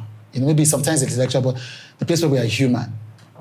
So I didn't know it would become the thing that would help me build, as the last guest said, an empire. So there was no business plan. Look, I write it in the last chapter 10 of the book. I said the last chapter of the book is the most important chapter.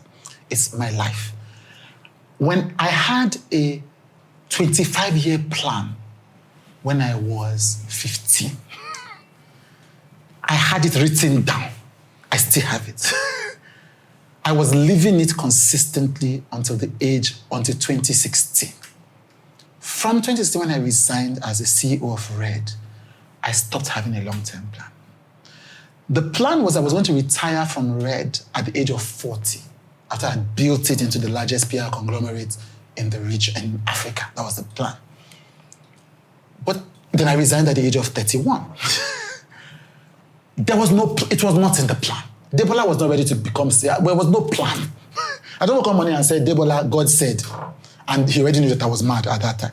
So it's just like, so we now stayed. So luckily for me, because I knew that I was going to do a succession plan, we were still spending time with the MD of GT Bank, the MD of Insights, Great Troika, learning about succession planning. So I was ready, even though I thought I was building a long-term succession plan.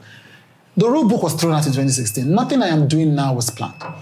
The people who believe that because my people won't will gain the most benefit from the learnings of my life. So what happened was that I wanted to go into academia. I had wanted to go and do my PhD in America in the divinity school. I started 3 divinity schools, blah, blah, blah, blah. That was my plan. I was tired of Nigeria. I was tired of celebrity life. I was tired of the media. I wanted to become a teacher. And I went to Yale, had an incrementally transformative experience. I decided, no, what my life's mission is to come back and teach people how to be joyful. This was the plan. Yeah. And then I'm like, okay, great. Now how do we do this? What's the business model? And I knew I didn't want to do anything with government. So, and that would be having the easiest way to get money from government, mental health training, mental health curriculum. I'm a strategist now, so I know, but I didn't want to do that. The mission was pure. For the first time in my life, I felt integrated. I felt like I was waking up every morning. I put that since 2016, I've not, once last year, and I'm very unhappy with him for making my record impure. I've not sent a proposal to a government institution. I've not done it personally. Business company. I just like the purity because nothing about my new mission. Everything I do now is on my terms. So I liked that. So I didn't want to even affect it by looking for a business model. I'm like, I heard that I should go and teach people how to be joyful in Africa, and that's my job. So WithChude came because in 2017, when I came back from Yale, I was thinking about, I wrote a lot of things.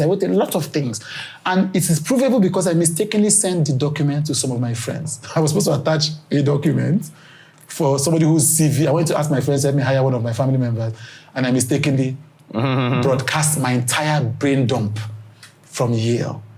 And it was raw. I didn't know what to do. Do I do this? Do I try this? Do I do this?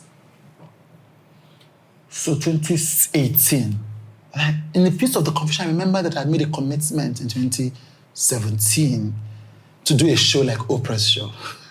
So again, stories in the book is long, but so I recorded the season. Interviewed Tony Abraham, Betty Rabo, Kesidiano CK, just people who could have full conversation. No, I don't know. Kesidiano didn't make it.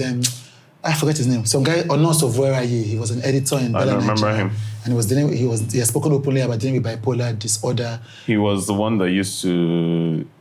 He had dreads. Yes, I think so. Yes. Yeah, I remember. He was in Ndani. He was doing. Yeah, I remember him in Ndani. He and Tony Jalakpama used to go do this. Is when I first moved back to Nigeria. Right. They were the guys who made Ndani pop. Yes, they were the cool kids, and so I had him. I had those interesting people to talk about life. The podcast culture we have now. I want not the Nigerian podcast culture. The podcast culture of just having deep conversations about life. And it was beautiful. When I finished it, I thought that was Tosin Buckner's last interview. We talked about death.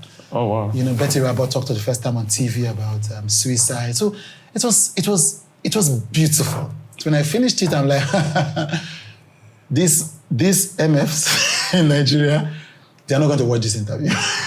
Nobody cares about depression and courage, and so they're looking for skits. They're looking for action films. So for 2 years, I didn't release it, because I thought the show was going to fail. It was going to fail. I was so convinced. And I'm also a competitive person. The fact that I follow spirits doesn't mean that my competitiveness was abandoned. So I'm like, I don't want to put this on YouTube and I'll not be seeing 177 views. I'm just like, my brand, it's better for me to just leave the culture and go than for the culture to leave you. I'm telling you. And so I was so certain I was going to fail. And so for 2 years, everybody kept trying to convince me to do it. I'm like, I'm not going to leave my mom, Uche Pedro, my staff. So in 2020, I was praying. And I said, okay, what am I supposed to do? So I felt like I was struggling. I was doing so many things. So I prayed and I said, what's the one thing I should do that if I focus on it will blow up and I will cancel everything else? And I heard the show. But I didn't believe. I thought it was the devil talking. So I called a meeting of my staff and I said, let's do a strategy meeting. We did a strategy meeting. Everybody was there. And I said, and then I even invited some guests. I invited No Dash, the filmmaker, Lile Enekon. And I said, look, what should I do? What's the one thing? I didn't tell them that I had gotten what's one thing? Yeah. And I thought it was going to be the Joy Master class because we're already doing it. People were already paying top dollar for it. So I thought that's what everybody would choose. So I called them because I was convinced that as business people one of them that I'm not with this your spirit rubbish that you're doing. I'm like, so they would bring me back to earth. And everybody said, do the show. I was still not convinced. So I went back to prayer. And I thought to myself, and I asked, what is the most popular station in the country today? And they said it was TVC. Then I'd been so out of the country that I wasn't even doing media monitoring. They said, okay, I'll reach out to TVC. And I said to God, if I reach out to TVC and TVC accepts the show, then I will know that you want me to do the show. And so I reached out to TVC and I discovered that the head of program was my friend. So I reached out to TVC. So then there was no other, every excuse was extinguished. Yeah. So that's how this show started. And I was still certain it was going to fail. That's why this show was not on YouTube for 1 whole year.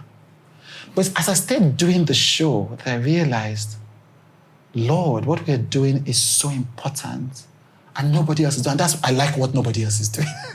I thought nobody else is doing this kind of emotional storytelling.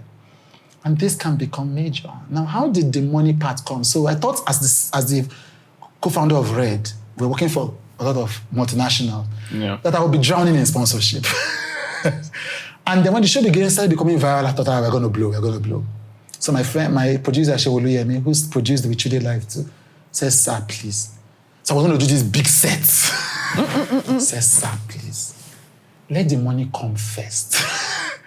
before we built the set. Now, I disagreed with him. I thought he was going to be proven wrong. But I respect his opinion. So we did a small set. I used my auntie's house, Udo Konjo, the finery, her office, the finery, which is now a major event venue. I recorded the episodes there. Just kept it really cheap, thank God. Real, huh? Real. Because the whole of 2020, the total sponsorship I got for the show was 3 million. Then by 2021, total money I got sponsorship was 1.5 million. So we're going back. That shouldn't have surprised me because I don't think anybody has the amount of talk show experience that I have. I had seen the same challenge with New Dawn. I seen the same challenge with, some other talk shows I produced. We're struggling with the same thing with Robin Minds, which was getting seasonal sponsorship, even though we had the hottest TV personality, Ebuka, hosting the show. So I should have known. But I thought this is different. So it turned out that sponsorship was not going to save us. The only thing that was saving us was that it was a low-cost thing. At the same time, I was back at Red briefly to help with the transition. But I told them I wasn't going to stay here for a long time. I was only going to do it for like 1 year. So I ended up doing 18 months. So I knew that God was telling me that this is what you should focus on. Yeah. But I'm like, and I knew I was going to do it, but I was panicked. How am I going to make money? I didn't know. So this is how this platform we have came. 2 things came up. 1, accident, no strategy. I had Pamela Adie on my show. She's a queer rights activist. And she had released a film called Ife, I think. And she came on my show to talk about it. And I told her, so she was talking and she said, people were asking for her to watch the show, but she wanted to place value on her show. She didn't want to put it on YouTube. And so what she did was she put it on a website and asked people to pay for it. Now, by that time, I was not on YouTube because I was afraid I was going to fail on YouTube. And I just thought the show was just doing respectably well. And so I thought to myself, but people were always asking, where will we watch the show? And it was also on TV, but I didn't want to make noise about that. Yeah. So I thought, okay, this is a good way to shut up these people who I thought were fakers, because there's nothing like Nigeria. They'll tell you, we'll buy. Once you do the wait list, people don't sign up. They said, but this is a good way to silence them. I said, I'll just put it on the website. And then nobody will pay for it. But anytime people tell me they want to see the show, you send it to them.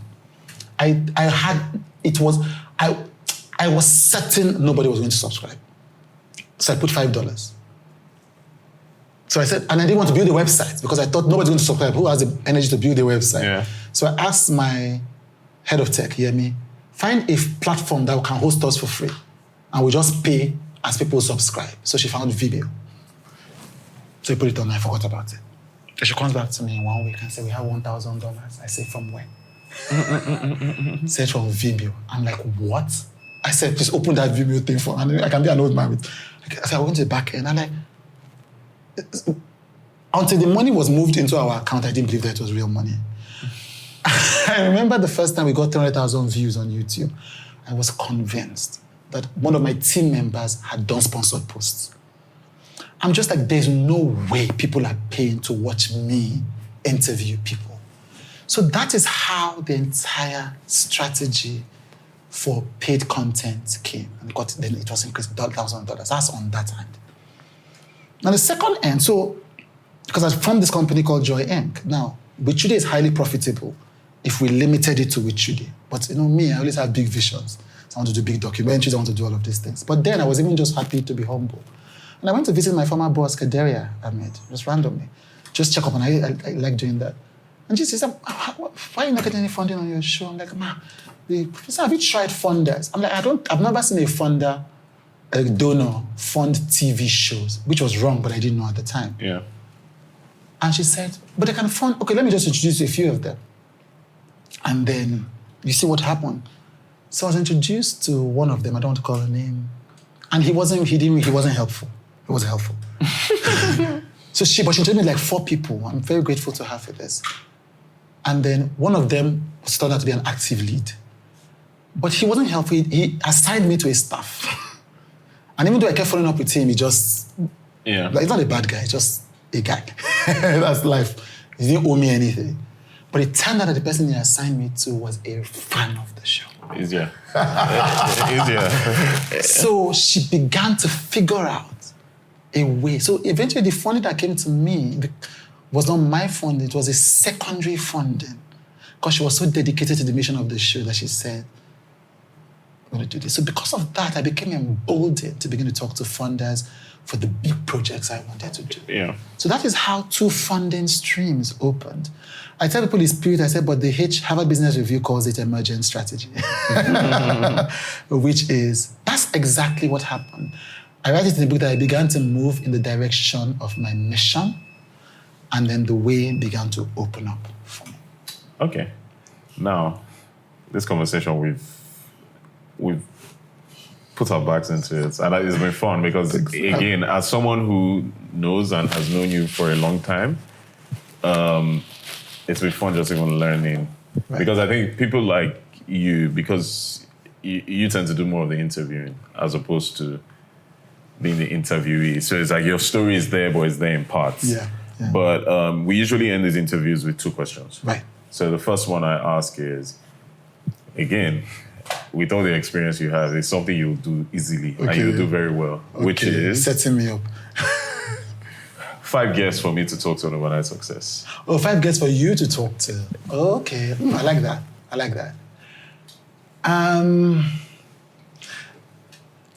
I want to let me do the non-obvious versions and I'll move to the obvious version. One of them, you've already talked to him, Tomiwa Aladekomo. I think he's a media genius. And I think, I don't want to overtalk, I think he has made my list.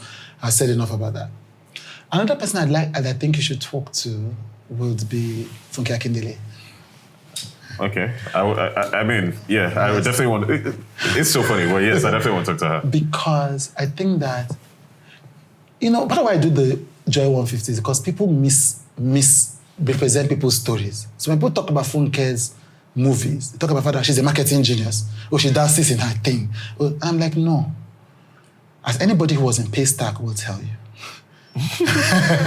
Funke learned Nigerian consumer behavior by doing Jennifer's Diary consistently for 2 decades. So they will tell you then that that's what the seller origin story I think he shared. But he kept seeing what people were saying Nigerians will not pay for content. But it was at the back end seeing Nigerians pay for content. So Funke has 20 years experience in consumer behavior. It's not an accident. Now, so she's somebody I'd want you to talk to. I'm going to talk about business people because, yes, a third person that I think you should totally speak with is Segun Agbaje. I'm giving you big jobs. I think Segun Agbaje the whole business is a miracle, of continuity, of making a financial services company into a culture company. Now, over the past few years may have been tough for that, but essentially doing that at the same time, evolving. So that's a very interesting person.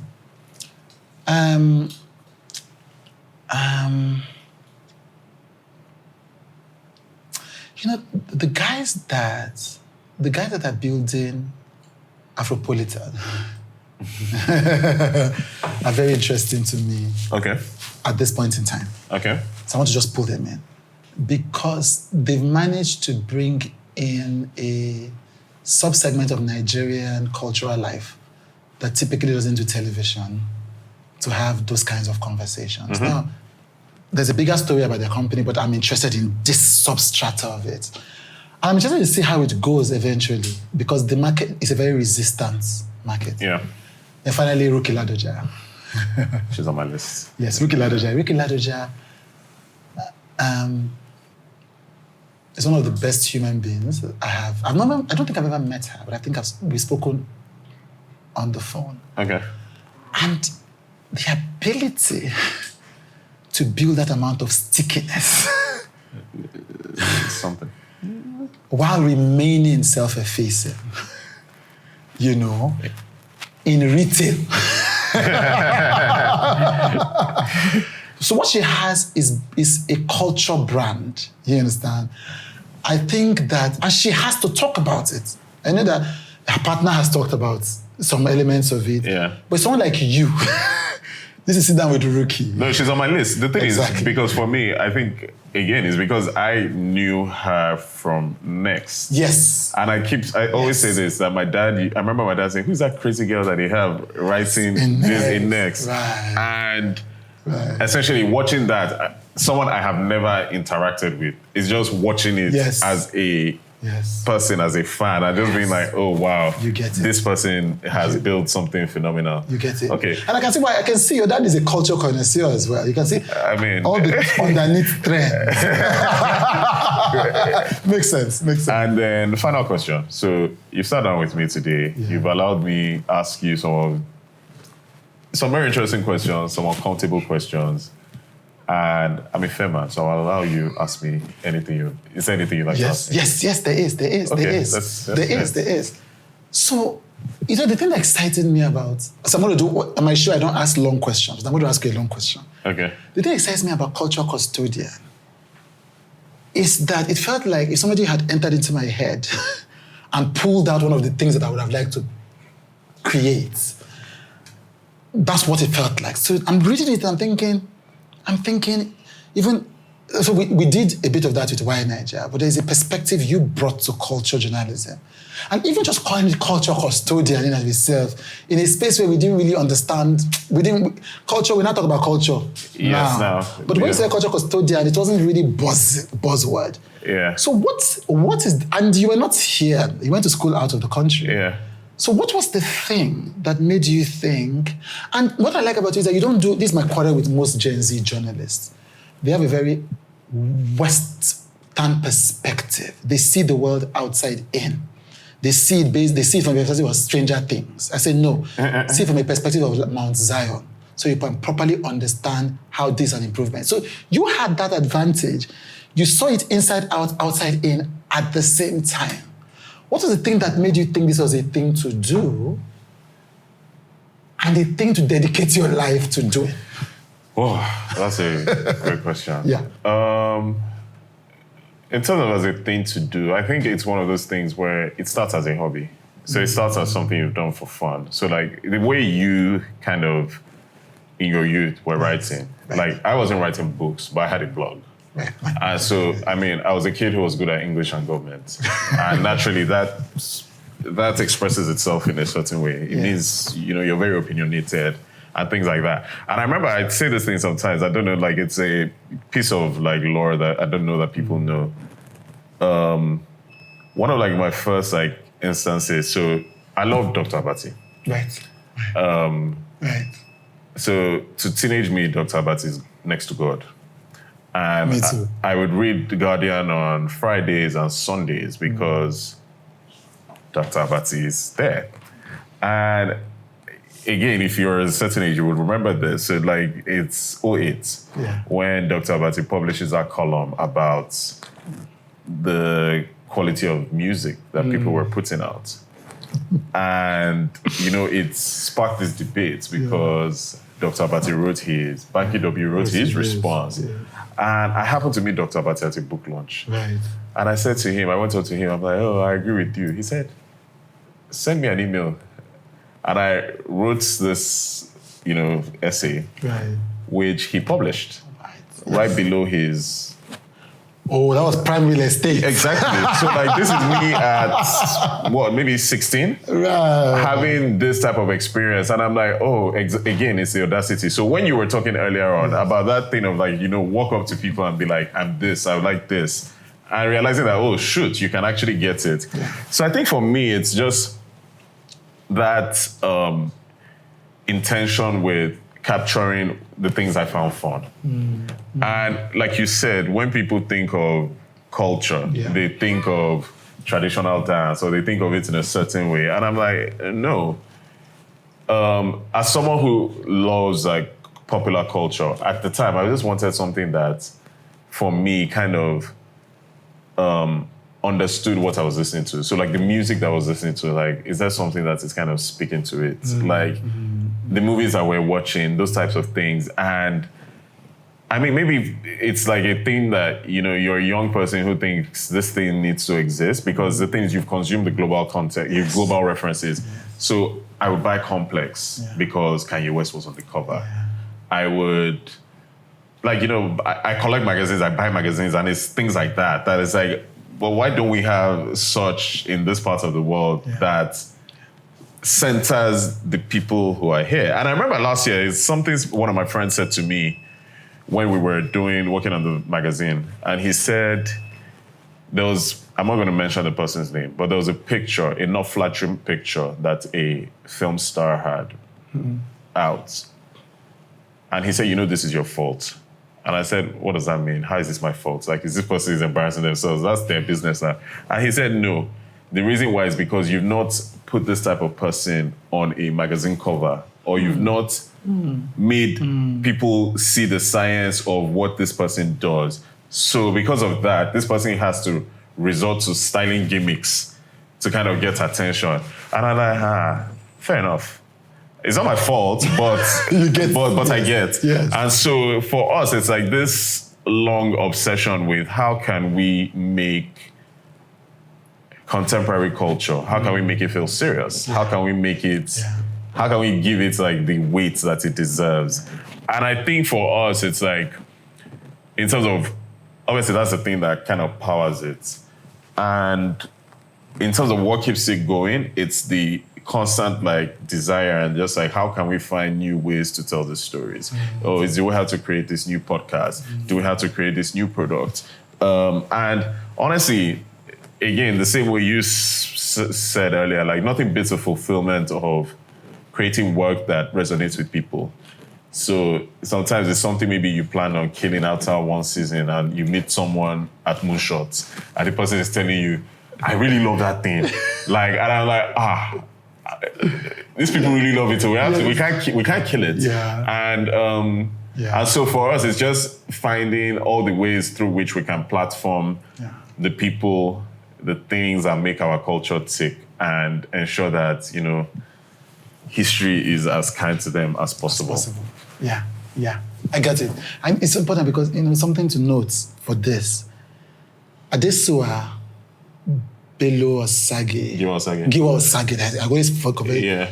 Made the Joy 150 list because I saw what Culture Custodian did with her. Okay. And at least 15 people in the last 2 years' lists have come because I either saw something on your site or saw something on the YouTube. Okay. And so one of the reasons I wanted to come on this show was I'm like, this show deserves to exist. Yes, thank you. There's a show that is trying to do it, we're not going to say it on TV, and I'm like, they're doing it poorly. And like, Mayowa is the one doing it because he has the context, he has the global view. And so I'm one of those people so there was a time when I was waiting for the next episode, I didn't come for a few weeks. And I'm like, somebody needs to tell Mayowa that we're waiting for this show. We're back. Yes, so, and that's how I am, because when I'm doing things, I don't always go to whatever, I'm going to the ones that I know are doing the kind of things that are truly meaningful. And so I'm one of those that puts you under that pressure, where you're like, something interesting is happening here, and I love it. I think Overnight Success is an incredible show. Thank you. I mean, the thing for me is like a lot of, these are all things that are built off the back of like the things other people have done. So like, one of a live conversation, and it's funny because again, I called Fuad yesterday, or Fuad called me yesterday. Right. And I said, oh, you won't believe what I'm doing. He said, oh, what? I said, oh, I'm interviewing 2 of your bosses tomorrow. And he said, oh, who and who? And I said, Chude and Tomiwa. And he said, mad.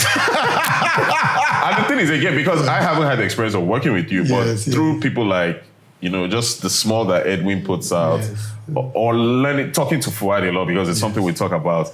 So it's even just like, okay, yes, like Chude has this worldview, this plan, these are the references he's going after. And so I just like, there are things I have seen and learned from where it's like, it's maybe just like that part. Like, I don't want people to come here and cry, but like, I understand what he can do. Yeah. And so, I mean, also thank you, because everything that we're doing would not exist without like the foundation and like the platform that you laid. Thank you. And guys, I hope you have enjoyed this conversation. I hope you have found it as enriching as I have. And thank you to Chude, and to the viewers at home. Thank you for watching, and catch you next week.